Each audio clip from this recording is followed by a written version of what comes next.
Matthieu chapitre 20, du 1er au 2e verset. En effet, le royaume des cieux ressemble à un propriétaire qui sortit dès le matin afin d'embaucher des ouvriers pour sa vie. Il se mit d'accord avec eux pour un salaire d'une pièce d'argent par jour et les envoya dans sa ville. Oui, nous avons couvert la semaine dernière la question de l'obéissance glorieuse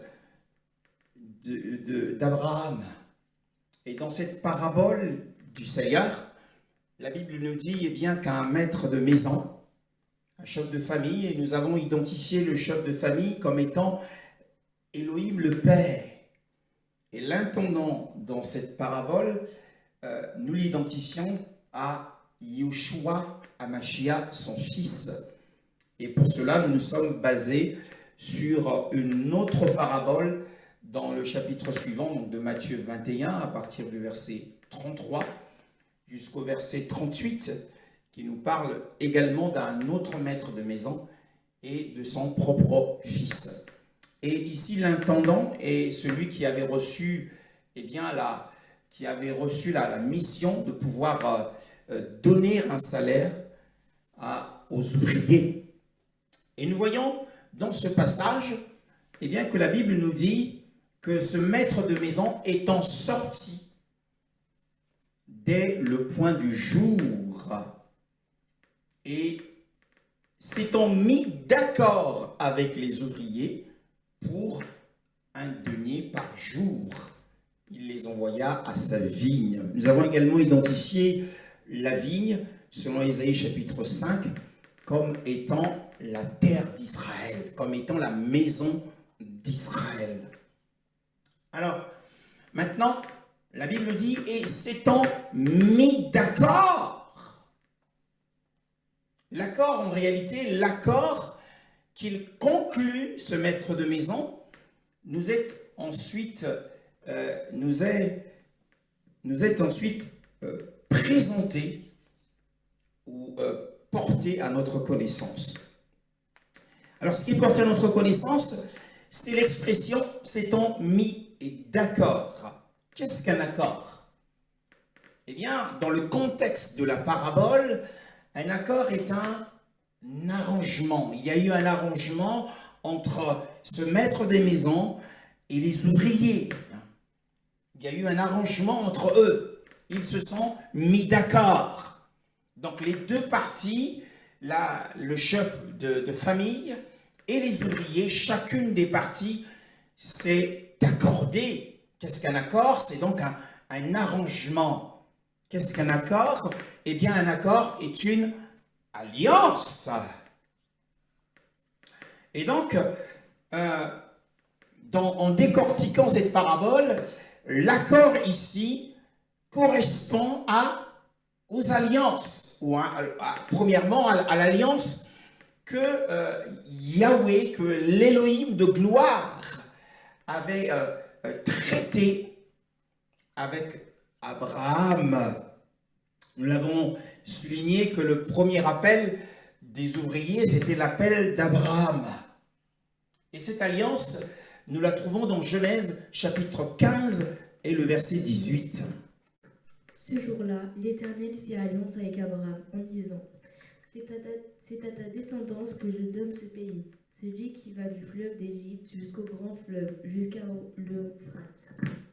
Voilà. Là, Yahweh a traité alliance avec Abraham. Et cette alliance, c'est l'alliance de la foi. Donc dans la Genèse chapitre 15, on nous parle de l'alliance de la foi.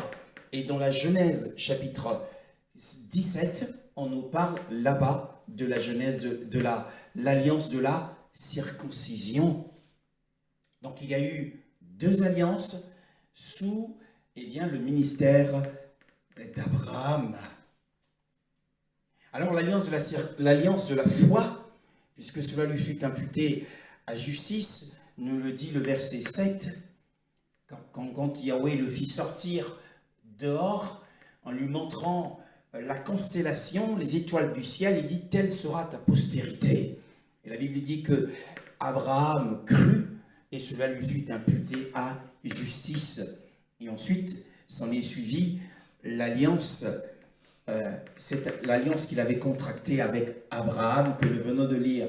Donc la terre d'Israël, la terre qui doit revenir à Israël, est une terre qu'il a possédée par alliance. Seule sa postérité doit demeurer sur cette terre.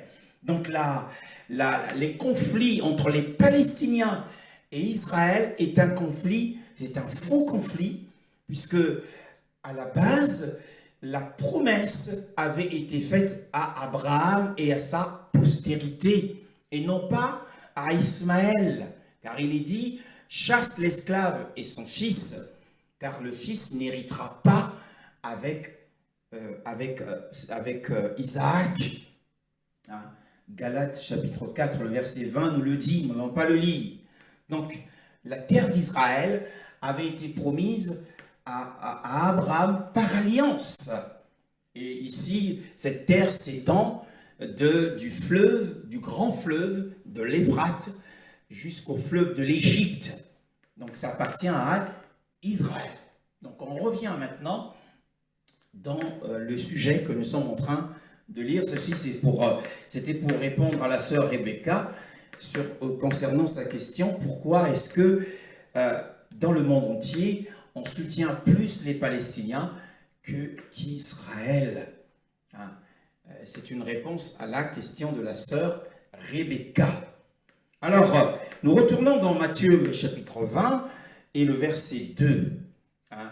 Alors, les termes de l'alliance, ou les termes de l'accord, hein, au verset 2, la Bible dit, s'étant mis d'accord avec les ouvriers pour un denier. Les termes de l'accord, c'est un denier. Alors, les différentes versions nous disent un denier par jour, mais cette version n'est pas correcte.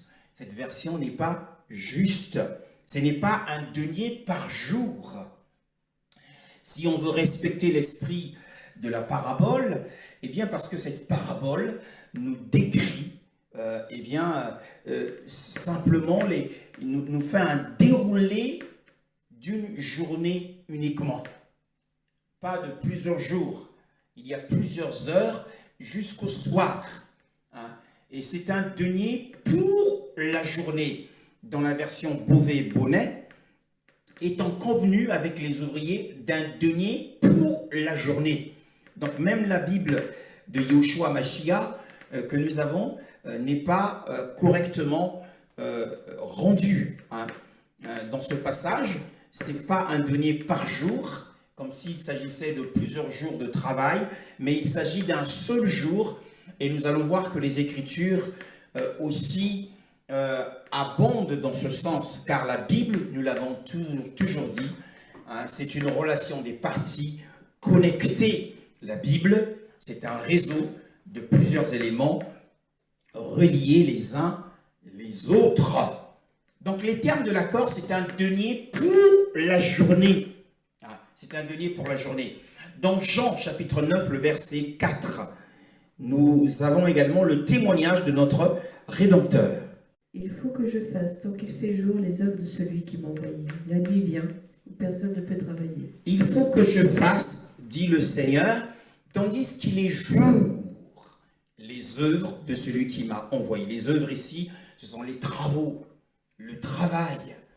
Pendant qu'il est jour, il faut que je travaille, que je fasse le travail de celui qui m'a envoyé. Donc nous, que constatons-nous? Eh bien, Yeshua nous apprend que le jour, c'est le temps du travail. Voilà. Donc, dans les termes de l'accord, entre le chef de famille ou le maître de maison et les ouvriers, c'était un denier pour la journée. Pour la journée de travail, c'est des ouvriers journaliers, bien sûr. Donc, que comprenons-nous à travers ce que Yeshua lui-même nous dit? En fait, nous comprenons que le jour dont il parle, eh bien, c'est le siècle présent. Tandis qu'il est jour, il faut que les enfants d'Élohim fassent le travail pour lequel ils ont été envoyés sur la terre. tandis qu'il est jour. Car la nuit vient où personne ne pourra travailler. Donc, c'est le siècle présent. Et quand commence ce jour? Eh bien, ce jour a commencé, nous allons encore le démontrer, nous l'avons dit lors de la précédente session, mais nous allons encore le démontrer, eh bien, le jour dont parle le Seigneur lui-même, dont parle la parabole de Matthieu 20, ce jour a commencé après le déluge. Ah bon? Oui, ce jour a commencé après le déluge, eh bien, et ce jour se poursuivra. C'est un jour qui a commencé après le déluge et se poursuivra jusqu'à l'avènement du Seigneur. Yeshua, jusqu'à son prochain retour, jusqu'à sa seconde venue. Un denier par jour. Et donc la transaction qui avait été faite entre le maître de maison et les ouvriers embrasse l'espace d'un jour uniquement. Puisque nous le voyons que cet espace de temps est décrit tout le long de la parabole. On nous parle de ce maître de maison qui est sorti à 6 heures, ensuite il est sorti à 9 heures, puis à 12 heures, puis à 15 heures, et ensuite à 17 heures de la même journée. Donc l'espace qui embrasse la transaction est l'espace d'un jour uniquement. Alors, un jour, regardons dans Genèse chapitre 1, le verset 5. Il appela la lumière jour et les ténèbres nuit. Il y eut un soir et il y eut un matin. Ce fut le premier jour. Voilà. La Bible dit ici qu'il y eut un soir. Dans ta version, il y eut un matin. Ce fut le premier jour. Elohim appela la lumière jour et il appela la ténèbre nuit. Le soir apparut et le matin apparut un jour. Et donc, conformément à cette parole, puisque ce n'est pas dit uniquement au verset 5, le verset 8 également dit la même chose. Elohim appela le firmament cieux, le soir apparut. Il ne dit pas que le matin apparut, mais il commence par le soir. Le soir apparut et le matin apparut, second jour, de ma version. En fait, les Juifs, conformément à cette parole, estimaient qu'un jour naturel commençait à 18 heures du soir du premier jour. Donc, dès qu'on arrive à 18 heures, c'est le début d'un autre jour. La Bible dit que le soir apparut, ensuite le matin apparut. Jour 1. Voyez-vous? Donc, le jour naturel, pour le juif, selon les Écritures, le jour naturel commence à partir de 18 heures et se termine le lendemain matin. Puisque nous voyons ici, le soir apparu et le matin apparu, un jour. Donc cela fait un jour. Qu'est-ce qu'un soir? Un soir, ce sont les dernières heures du jour et les premières heures de la nuit. C'est ça un soir. Vers 17 heures, nous nous approchons du soir. Et après 18 heures, nous sommes en train d'avancer vers la nuit. C'est pourquoi nous pouvons comprendre que depuis le temps de la création, le temps qui s'est écoulé depuis la création jusqu'au déluge correspond. Le temps qui s'est écoulé depuis la création du monde, comme nous l'avons vu dans Genèse chapitre 1, le verset 5, depuis la création jusqu'au temps où Yahweh a envoyé le déluge sur la terre, cela correspond à la faible lumière du soir, puisque quand arrive le soir, nous avons dit que ce sont les dernières heures du jour. Quand arrive le soir, la lumière du jour ou du soleil devient faible. Et cette lumière, plus le soir avance, plus la lumière du soir disparaît rapidement pour laisser place à l'obscurité de la nuit. Et donc, dans la vision de la Bible, depuis la création, depuis le temps qui s'est écoulé de la création jusqu'au déluge, cela correspond à la faiblesse, à la faible lumière de la nuit qui a disparu progressivement jusqu'à atteindre l'obscurité la plus profonde. Spirituellement, bien entendu, nous sommes en train de parler des choses spirituelles à des hommes et à des femmes spirituels. Donc à la création, Adam avait reçu une faible lumière spirituelle. Abel également avait reçu une faible lumière spirituelle. Enoch, qui était le premier homme à invoquer le nom de Yahweh, avait également reçu une faible lumière spirituelle. Enoch, qui avait marché avec Elohim pendant 300 ans, avait également reçu une forme de lumière. Mais plus nous avançons dans le temps, plus le temps était en train de s'écouler, plus les ténèbres étaient en train de prendre place, jusqu'à ce qu'on arrive au temps du déluge, qui était un temps qui marquait le niveau le plus élevé de la méchanceté de l'homme, au point que Yahweh décide dans son cœur à exterminer tout être vivant de dessus sur la terre. Voyez-vous? Donc cette faible lumière a laissé place à l'obscurité des ténèbres. Mais après ce temps de déluge, après que Yahweh ait retiré les eaux de la terre, une nouvelle ère avait commencé. La nouvelle ère qui a commencé à poindre. Voyez-vous? Et cette nouvelle ère a commencé avec l'appel d'Abraham. C'est cela, lorsque le maître de maison sortit au point du jour. Donc après le temps de la nuit, c'était le lever du soleil. Et ce lever du soleil, c'était lorsque Elohim, l'Élohim de gloire, rempli de lumière, s'est révélé à notre père Abraham. Et qu'il l'a appelé. Il a appelé Abraham, bien-aimé dans le Seigneur. Et cette nouvelle ère commence avec prend effet, avec prend essor avec l'appel d'Abraham. Et ce nouveau jour, ou cette nouvelle ère, s'arrêtera ou se terminera avec la récompense donnée par le Seigneur Yahushua lors de sa venue.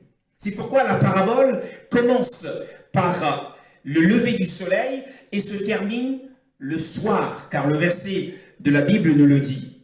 En effet, le royaume des cieux ressemble à un propriétaire qui sortit dès le matin afin d'embaucher des ouvriers pour sa vigne.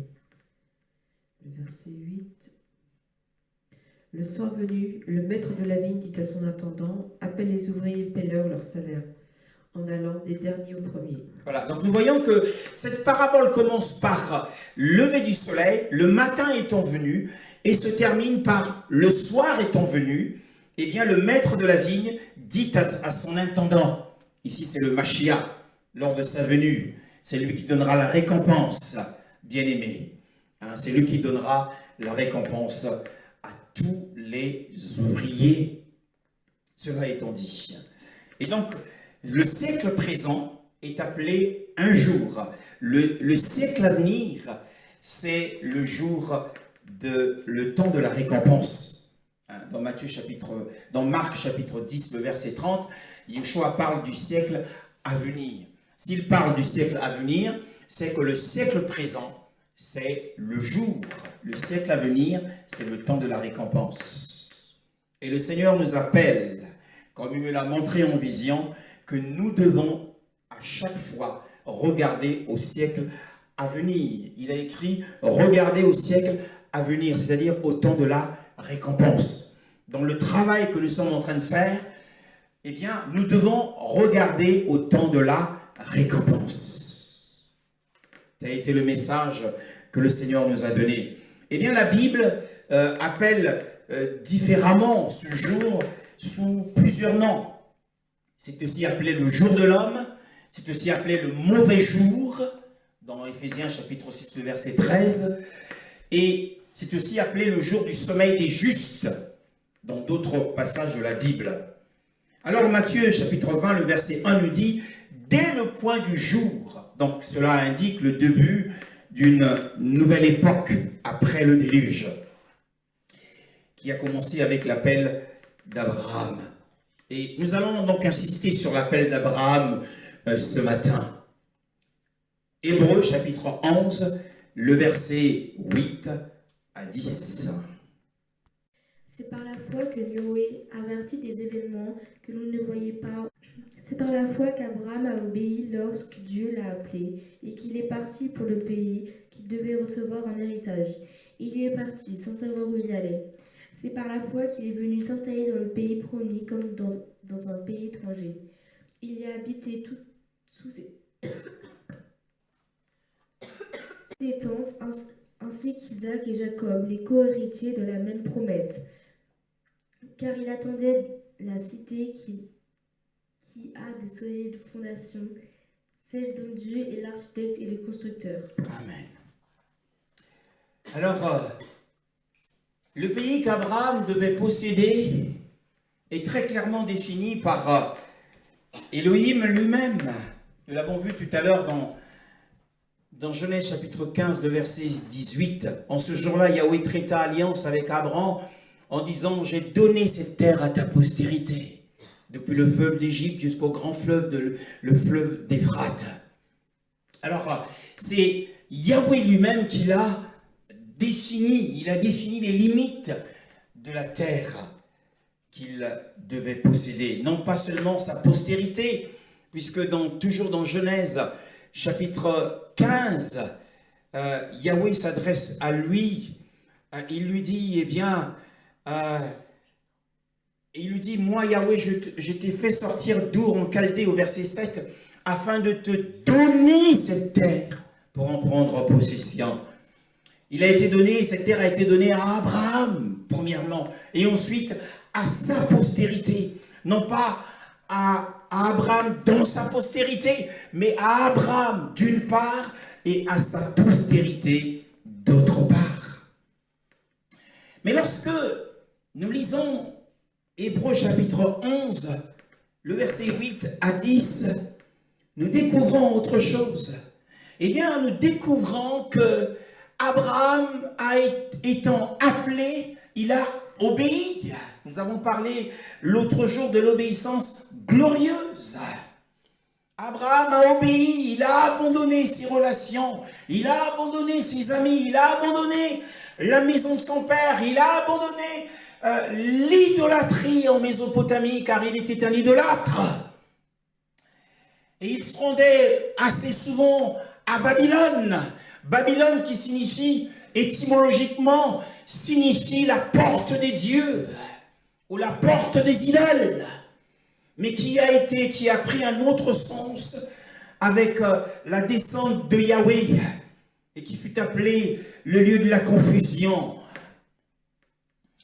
Mais nous voyons que lorsque Abraham avait atteint sa destination, lorsque Yahweh lui demande de partir vers un pays qui lui montrerait, et la Bible nous dit ici qu'il y alla sans savoir où il allait, c'est-à-dire qu'il n'avait pas de guide visible, il n'avait pas d'instructeur pour lui montrer le chemin, mais c'était un voyage à l'aveugle, un voyage par la foi uniquement, et que lorsqu'il a atteint sa destination, mais Yahweh qui lui avait dit « Je te donnerai cette terre », mais ne lui avait pas finalement donné. Comment savons-nous qu'il ne lui avait pas donné cette terre? Le verset 8 nous dit « Par la foi, il séjourna comme un étranger sur la terre de la promesse. » Il avait pourtant atteint sa destination, mais il n'a pas reçu la terre, parce que la Bible nous dit qu'il l'a vécu comme un étranger, alors qu'en titre, il était le propriétaire foncier de cette terre, mais il n'a pas reçu physiquement cette terre. Et comment le savons-nous encore? Eh bien parce qu'il habitait dans ce pays qui lui a été promis.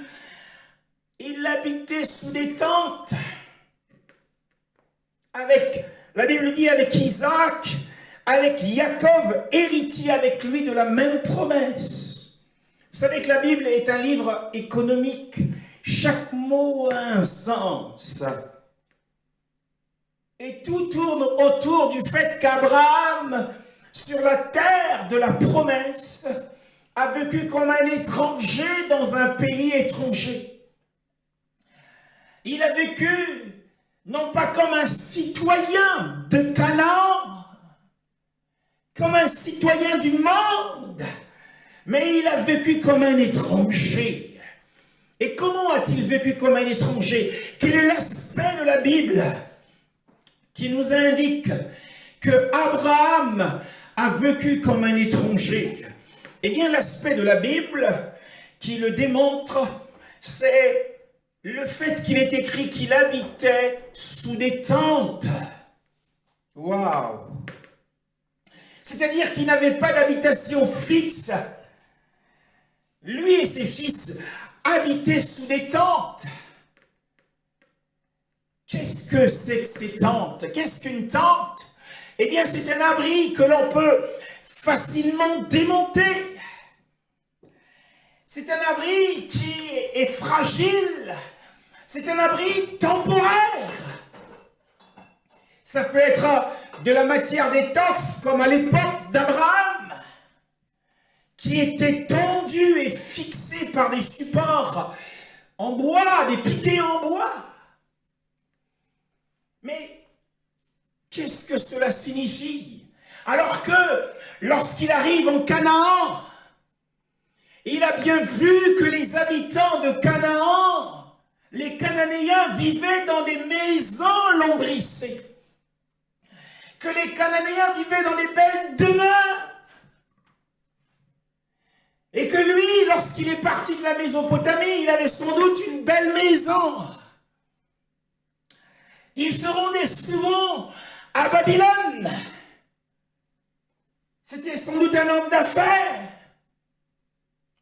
Mais que là, il arrive en Canaan. Et ce qui lui passe à l'esprit, c'est de dresser, de planter des tentes. Mais quelle en était la raison? Pourquoi est-ce qu'Abraham, regardons au verset, le chapitre 13 de la Genèse, verset 2. Abraham était très riche en troupeaux, en argent et en or.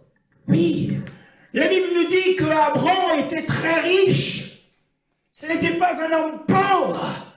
Il était riche en bétail. Mais il avait aussi un cheptel à lui. Il avait beaucoup de serviteurs, plus de 317 serviteurs. Il était riche en argent et il était riche en or. Après son séjour en Égypte. Et cet homme qui avait refusé d'être béni par l'homme, lorsque le roi de Sodome a été délivré de la captivité, il lui apporta les richesses.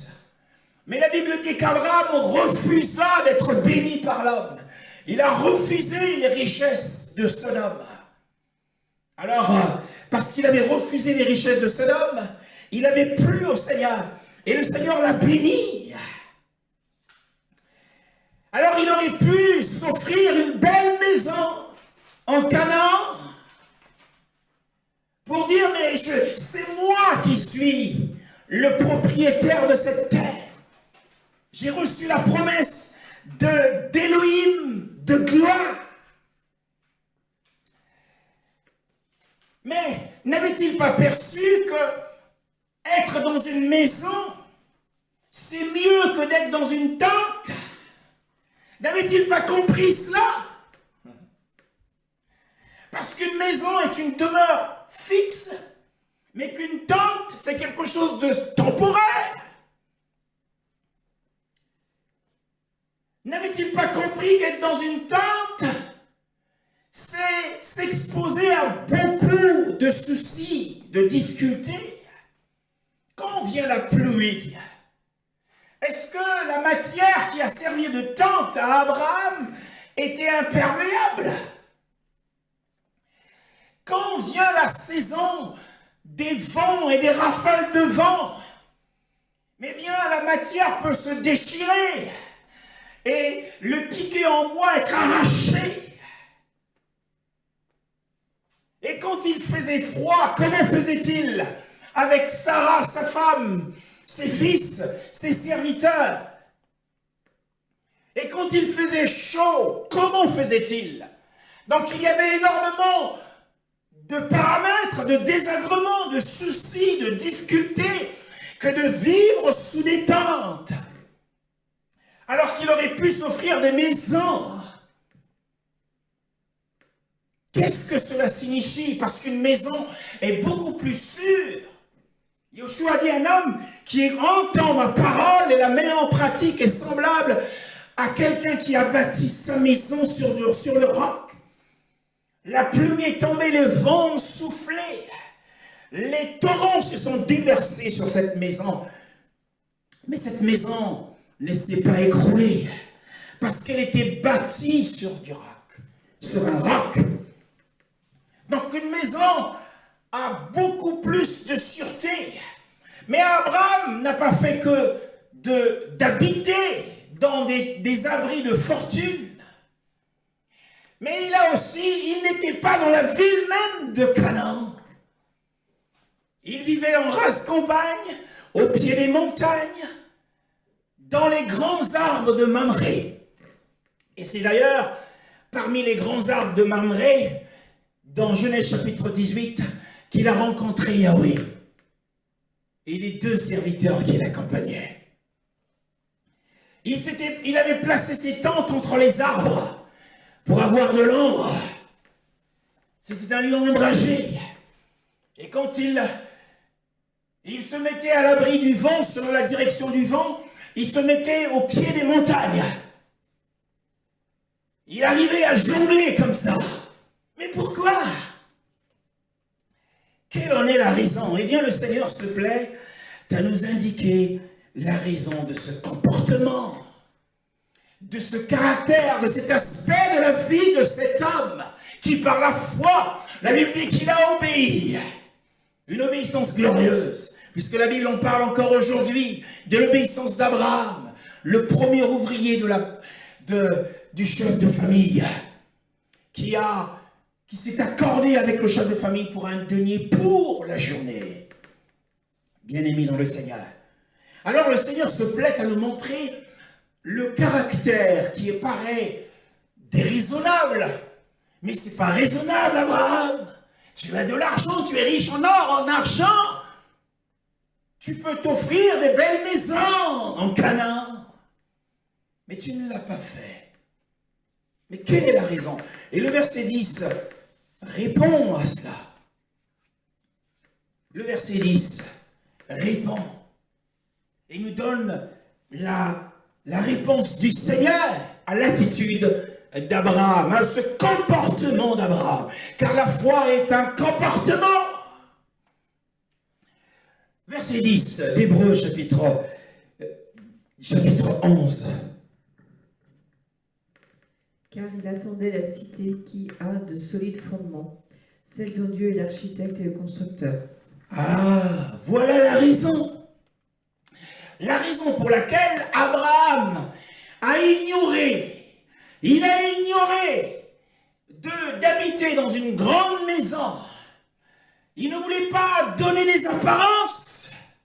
Pourquoi a-t-il ignoré cela? Pourquoi a-t-il choisi de vivre dans des abris de fortune, dans des abris fragiles, exposés au vent, à la pluie, à la chaleur et au froid? Eh bien la raison, car il attendait. La Bible dit qu'il était dans l'attente. C'était un homme de foi. Isaac était un homme de foi.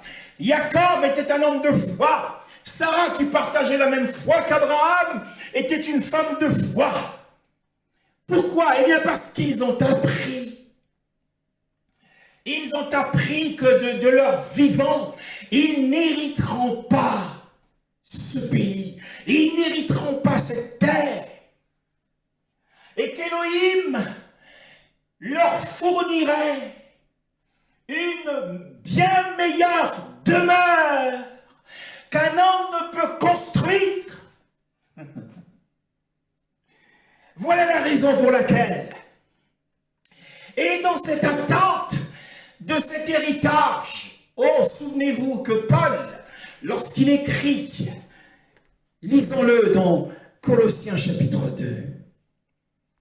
Colossiens chapitre 1, pardon, verset 12. Et vous exprimerez votre reconnaissance au Père, qui nous a rendus capables de prendre part à l'héritage des saints dans la lumière. Oui, rendez grâce au Père, qui nous a rendus capables d'avoir part au lot des saints dans la lumière. L'héritage des saints dans la lumière, c'est cet héritage que Abraham attendait. L'héritage des saints dans la lumière. Alors c'est cet héritage que Elohim leur fournirait. Elohim fournit aux hommes et aux femmes de foi. Il leur fournit un héritage glorieux, un héritage dans la lumière. Nous aurons l'occasion d'étudier longuement cet héritage dans la lumière, ce qu'il en est.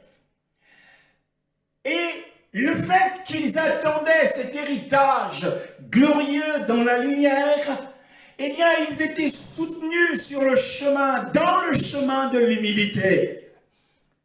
Quoique étant riche, il ne voulait pas le montrer. Il a choisi de marcher dans le chemin de l'humilité. Ils étaient soutenus par la vision de l'héritage glorieux dans la lumière. Car ils attendaient cet héritage. Ils attendaient cet héritage. Et dans leur conduite, cela s'est vu, ils étaient différents des Cananéens. Voyez combien la foi peut changer la vie d'un homme. Et la foi d'Abraham, la Bible dit par la foi, il obéit à l'appel de l'Élohim de gloire. Il a obéi à l'appel du maître de maison qui sortit au point du jour et qui s'accorda avec lui pour un denier pour la journée. Il a obéi, mais à sa foi, pendant qu'il marchait dans la foi, et s'est jointe à sa foi l'espérance.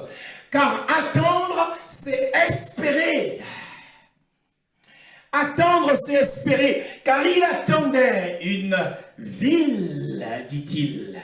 Dit l'écrivain sacré du livre des Hébreux, car il attendait la ville qui a des fondements dans Elohim et l'architecte et le constructeur. Ainsi, alors, cette espérance a transformé le caractère d'Abraham. Cette espérance a transformé sa vie, si bien qu'il a choisi de marcher dans le chemin de l'humilité. Et il était soutenu par cela. Lui, sa femme, ses enfants et le grand nombre de serviteurs qu'il avait. Abraham.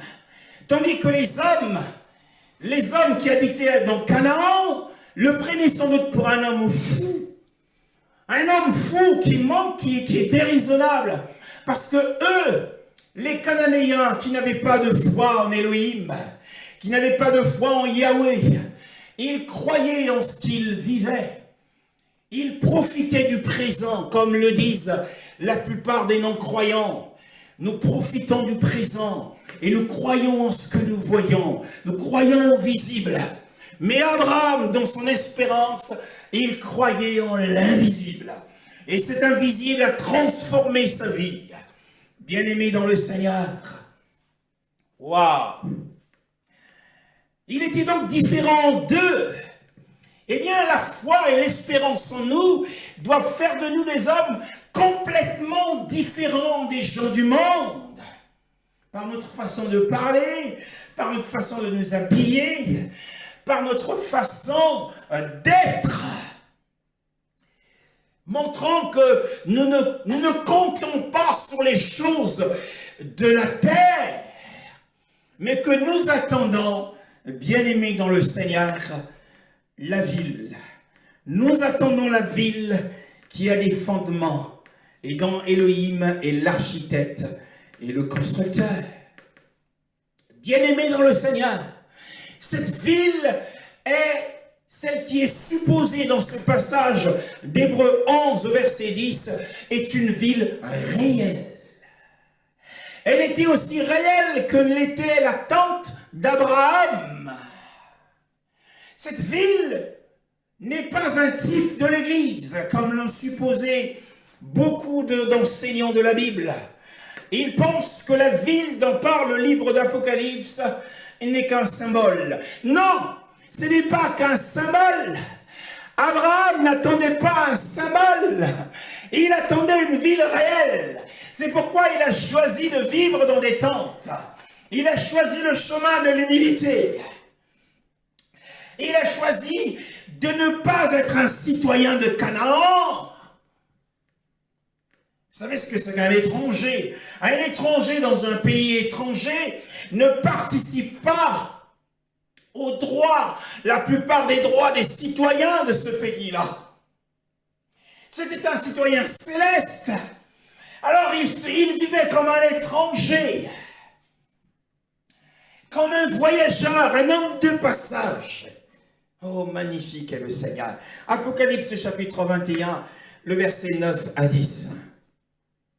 Puis un des 7 anges qui tenait les 7 coupes remplies des 7 derniers fléaux vint m'adresser la parole et dit : Viens, je te montrerai la femme, l'épouse de l'agneau. Il me transporta en esprit sur une grande et haute montagne et me montra la ville sainte, Jérusalem, qui descendait du ciel d'auprès de Dieu. Oh, magnifique est le Seigneur. Il vint à moi l'un des 7 anges. Et l'un des 7 anges dit au prophète Jean : Viens, et je te montrerai l'épouse de l'agneau, la femme. Elle porte d'abord le nom de l'épouse et ensuite elle porte le nom de la femme. L'épouse signifie la mariée, car le mariage, c'est pour un jour, et la vie de femme, c'est pour toujours. Ainsi, la mariée apparaîtra pour les saints dans les cieux à l'avènement secret du Seigneur pour participer aux noces de l'agneau. Les noces de l'agneau se feront dans la Nouvelle Jérusalem et ça durera 3 ans et demi. Heureux et saints ceux qui participeront aux noces de l'agneau, car les croyants, les saints seront triés sur le volet.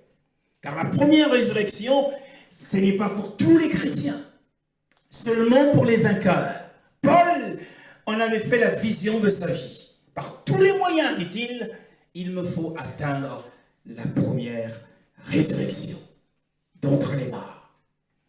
Donc, lorsque l'ange présente au prophète l'épouse, il lui présente l'épouse, la mariée, pour le jour du mariage, pas uniquement le jour du mariage, mais tout le long du royaume de 1000 ans. Pendant le royaume de 1000 ans, la Nouvelle Jérusalem ne descendra pas sur la terre. Pourquoi? Eh bien parce qu'il y aura encore le péché, il y aura encore la mort. La terre reste une terre de malédiction, maudite à cause d'Adam. Et après les 1000 ans, s'en suivront beaucoup d'autres événements, bien sûr, mais après le dernier jugement, bien-aimés dans le Seigneur, après le dernier jugement, viendra le temps de l'éternité. Il y aura une nouvelle terre et il y aura un nouveau ciel. Alors la Nouvelle Jérusalem descendra cette fois-là sur la terre. Parce que la nouvelle terre, il n'y aura pas de péché, il n'y aura pas de deuil, il n'y aura pas de mort.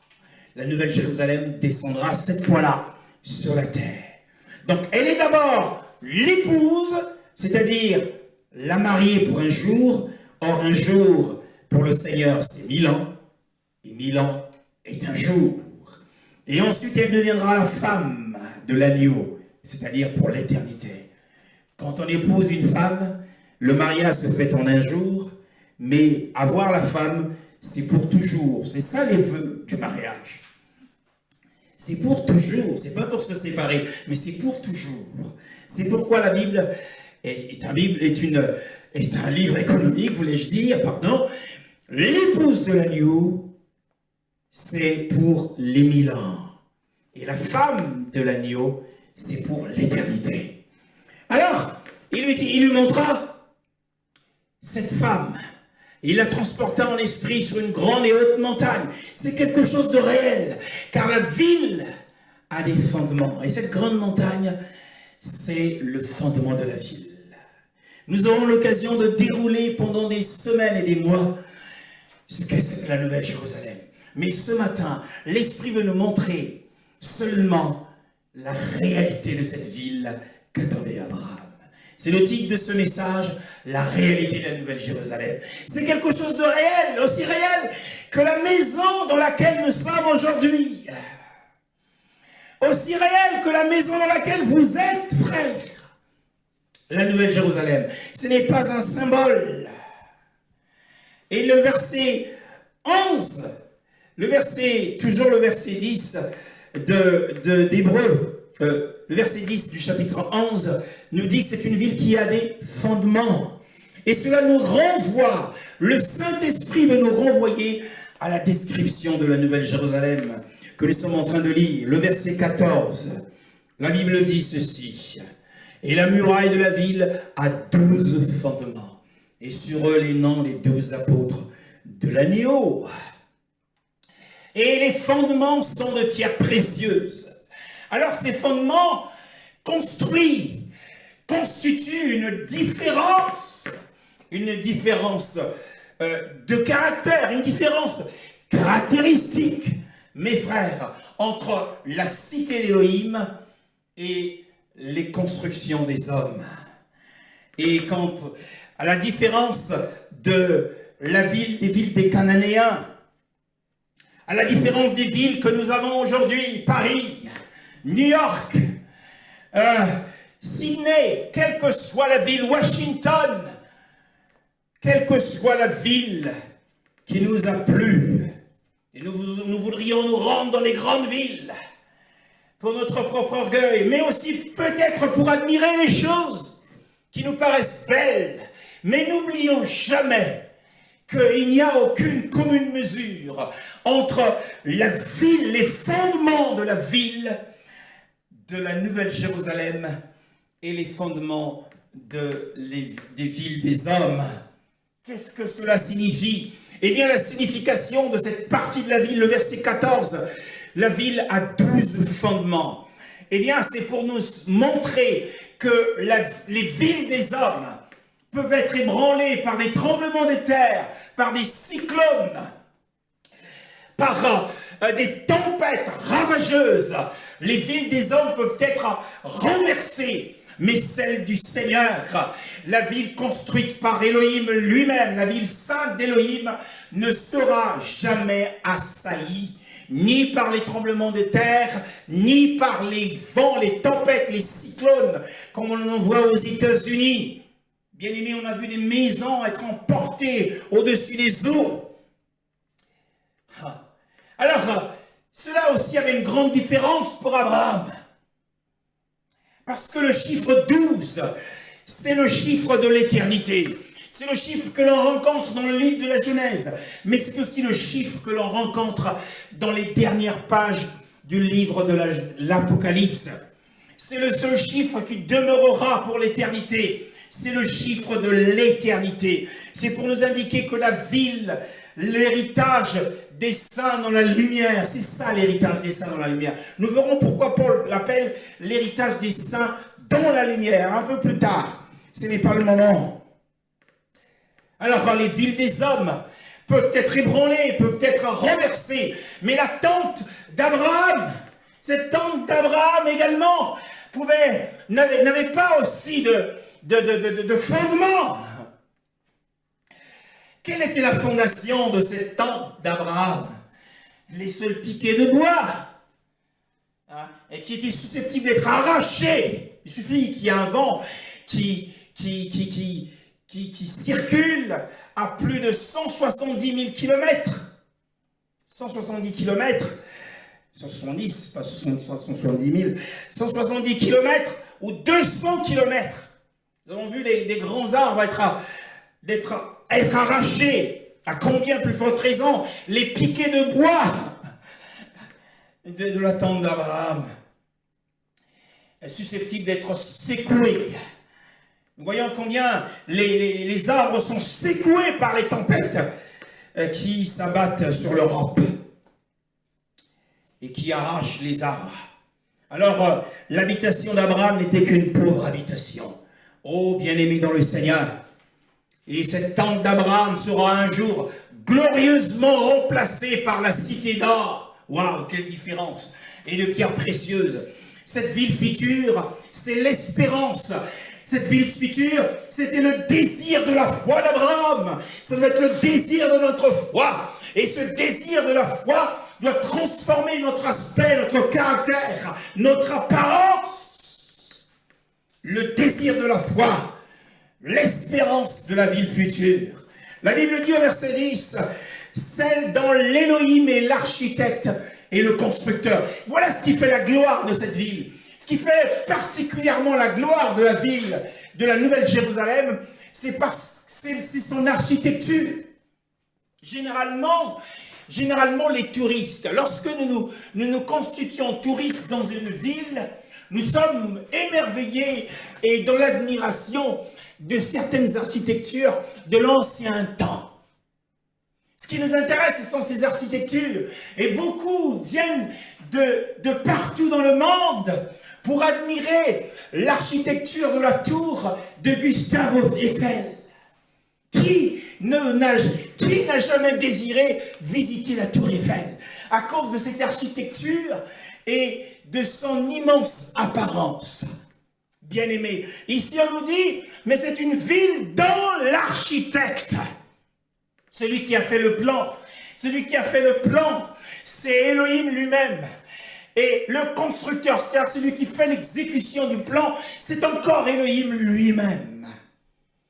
Qu'est-ce qui fait sa gloire particulière? C'est l'architecture de cette ville. Ce sont les pierres précieuses, mes frères. Je m'interrogeais sur les difficultés du ministère et le Seigneur m'a montré que nous avons entre nos mains énormément d'or brillant. Il dit, mon fils, ça c'est vous. Vous avez énormément d'or brillant. Waouh! Le Seigneur nous a donné des matières d'or. Et nous nous plaignons. Il donne à des petits troupeaux. Et ce n'est pas pour tout le monde. Magnifique est le Seigneur. Ils m'ont encouragé hier. Bien-aimé dans le Seigneur. Le peuple d'Élohim parviendra à toutes ces perfections. La perfection de l'architecture de la ville d'Élohim. Nous parviendrons à cette architecture, nous entrerons dans la nouvelle ville qu'à la résurrection. Voyez-vous, lorsque le prophète voit la ville, il ne dit pas en voyant la ville, « Ah tiens, j'ai vu Enoch dans la ville, j'ai vu Noé dans la ville. » Il n'a pas dit, « J'ai vu Abraham dans la ville. » Non, Abraham n'est pas encore. Les premiers pas des rachetés dans la Nouvelle Jérusalem se fera qu'après la résurrection. Ça sera qu'après le temps des récompenses. Bien-aimés dans le Seigneur. Alors, nous avons suffisamment d'éléments pour admirer ce si beau projet du Seigneur. À cause de ce si grand projet de construction d'or, Abraham a choisi de vivre dans l'humilité. malgré sa richesse.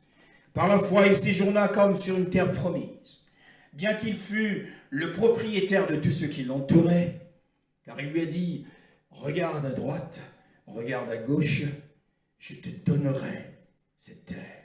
Il était le propriétaire, mais il a abandonné toutes choses. Il a abandonné les choses de la terre, bien-aimé. Waouh! Parce qu'il espérait sur le jour de la possession. Aujourd'hui n'est pas le jour de la possession. Beaucoup se glorifient d'avoir des très grandes maisons, se glorifient d'avoir énormément de terrain. Ça, ce sont les Africains, généralement. J'ai tant de terrain. Ils se glorifient de ces choses, des belles voitures, se glorifient d'avoir des beaux vêtements. Ce n'est pas cela. Aujourd'hui, ce n'est pas le jour de la possession. Regarde les prédicateurs dans leurs vidéos. Ils sont en costume cravate. Ils sont dans les apparences. Ce n'est pas le temps de la possession. Et ils disent que c'est pour donner une belle image au ministère. Non, ce n'est pas ça qui donne l'image au ministère. C'est la gloire du Seigneur. Alors Abraham avait vécu dans une tente fragile et transitoire, parce qu'aujourd'hui, ce n'est pas le jour de la possession. Et l'appel d'Abraham était en partie terrestre, il devait posséder la terre, mais son appel était aussi céleste, car il attendait une ville d'en haut. Il attendait la ville d'en haut. Et le côté céleste nous est maintenant présenté, mes frères. Les fils spirituels d'Abraham que nous sommes, participons au même appel. Nous devons également abandonner les choses de la terre, mes frères. Aux yeux du Seigneur, lorsqu'un chrétien chérit les choses de la terre, c'est quelque chose de mauvais à ses yeux. Aux yeux du Seigneur, c'est quelque chose de mauvais que de chérir et de vouloir égoïstement garder les choses de la terre. Bien-aimés dans le Seigneur, rechercher la terre et son héritage. Ne recherche pas la terre et son héritage. Qu'en est-il de ce qu'on appelle des éminents serviteurs du Seigneur, qui sont dans Forbes, qui sont classés parmi les hommes les plus riches d'Afrique ou d'Amérique? Que font-ils? Ils ont déjà reçu leur héritage. Et ils seront dépossédés du royaume millénaire. Car Yeshua l'a dit, il est plus facile à un chameau de passer par le chat d'une aiguille qu'à un riche d'entrer dans le royaume des cieux. Beaucoup ont prêché l'héritage terrestre, mais ils se sont trompés. Ce n'est pas le véritable évangile. Mes frères, c'est une insulte à notre vocation que de vouloir chérir les choses de la terre, vouloir les garder pour nous, de vouloir nous en glorifier. C'est une insulte. C'est très mauvais aux yeux du Seigneur. Nous ne ressemblons pas à Abraham, qui était pourtant riche. Il ne manquait de rien. Il avait tout ce dont il avait besoin. Mais il a choisi le chemin de l'humilité. Que celui qui a des oreilles entende ce que l'Esprit dit aux Églises.